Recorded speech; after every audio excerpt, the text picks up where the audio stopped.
They still call roll in room 207, and it's creepy. The chipped paint in room 207 was the exact shade of institutional green I remembered from my own high school. Depressing, really. Mr. Abernathy, who looked like he'd been teaching history since the Civil War, patted me on the shoulder with a hand that felt like dried leaves. "Welcome to Crestwood, Sarah. Room 207 got character." He chuckled, a dry, rattling sound.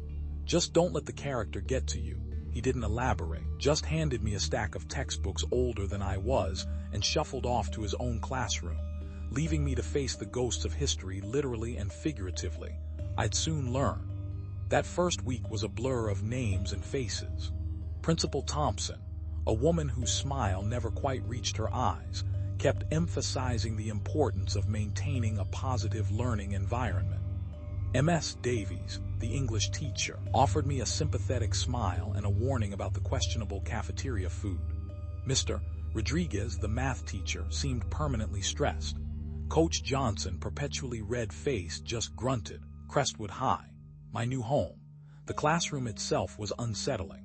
The desks were arranged in neat rows, but they were all different shapes and sizes, like they'd been scavenged from various eras. The walls were covered in faded posters of historical figures: Lincoln, Kennedy, King, their eyes seeming to follow me as I moved around the room.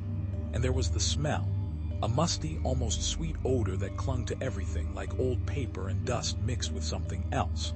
I stayed late that Friday grading papers. The school was quiet, the only sounds the hum of the fluorescent lights and the occasional creak of the old building settling. Around 9 p.m. I heard it. A faint, almost imperceptible whisper. It sounded like a voice, but distant and echoing. I strained my ears, thinking it might be the janitor, but the sound was different, ethereal. Then I heard it clearly: Emily Carter. I froze. My roster was right in front of me. There was no Emily Carter in any of my classes. I dismissed it as my imagination, the stress of the first week getting to me. I packed up my things and hurried out of room 207, locking the door behind me. The next night, it happened again. This time, I was working on lesson plans. The same faint whisper, the same chilling question: Emily Carter, followed by another name, equally unfamiliar: Thomas Bell. This time, I didn't dismiss it. I knew I had to investigate. I started by asking Mr. Abernathy, "Have you ever heard anything strange in room 207, like a roll call?" He went pale. "Roll call? What do you mean?" I explained what I'd heard, the names, the echoing quality of the voice. He looked away, fidgeting with his tie. "Room 207, an old room, Sarah. Lots of things have happened there over the years, probably just the pipes. But the names, Mr. Abernathy, they're not on any of my rosters." He sighed. "Look, Sarah, Crestwood's got its stories. Best to just ignore them. Focus on teaching and you'll be fine." He wouldn't say anything more. My students noticed I was preoccupied. One student in particular, David Miller, seemed to sense something was wrong. He was a quiet, observant kid, always sketching in his notebook. He had this unsettling calmness about him, like he'd seen things no high school student should see. "You okay, Ms. Jenkins?" he asked after class one day. "You seem distracted." I hesitated. I shouldn't be sharing my anxieties with a student, but I felt like I had no one else to turn to. "I've been hearing things in room 207, David." Voices. A roll call.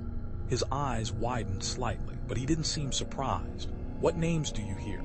I told him the names, the ones I could remember: Emily Carter, Thomas Bell, Sarah Johnson, Michael Davies. He scribbled them down in his notebook. "I'll look into it."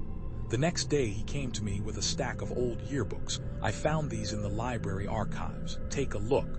I flipped through the yearbooks, starting with the earliest ones, and then I saw them. The names I'd been hearing. Students from the 1950, smiling faces frozen in time. "What happened to them?" I asked, my voice trembling. David pointed to a small article tucked away in the back of one of the yearbooks. There was a fire. In 1957, a lot of students died. It happened right here at Crestwood. A chill ran down my spine. The roll call. It wasn't just my imagination. It was real. I started digging deeper into the school's history. I found old newspaper articles, dusty documents in the town archives. The fire. It wasn't just a tragic accident. It was one of the worst disasters in the town's history. Dozens of students trapped, screaming, dying. And then I found something else. A name that sent a jolt of fear through me: Ainsworth. Mrs. Ainsworth. the previous teacher in room 207. She disappeared 10 years ago, vanished without a trace. The school administration claimed she'd simply resigned, taken a job elsewhere.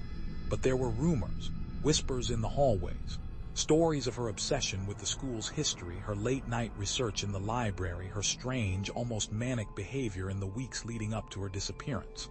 I tried to talk to Mr. Abernathy again, but he refused. "I told you, Sarah, leave it alone. Some things are best left buried." Principal Thompson was even less helpful. "Mrs. Jenkins, I understand you're new, but these flights of fancy are unacceptable. You need to focus on your teaching and stop spreading these ridiculous rumors." I was on my own, except for David. He helped me search for information about Mrs. Ainsworth. We found old newspaper clippings detailing her disappearance, interviews with her former colleagues, all painting a picture of a woman consumed by the past. And then we found her journals. They were hidden in a false bottom of an old trunk in the school's storage room. Pages filled with frantic handwriting, detailing her research into the fire, her growing belief that it wasn't an accident but a ritualistic sacrifice. She believed that something dark was feeding off the tragedy, that the spirits of the lost students were trapped, restless. She wrote about hearing a roll call in room 207, the same names I was hearing.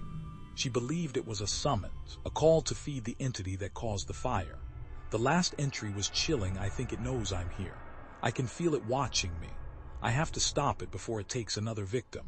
That was the last anyone ever heard from her. I started having nightmares, vivid, terrifying dreams of the fire, of the trapped students screaming for help, of a dark figure lurking in the shadows. I could feel a presence watching me, both at school and at home.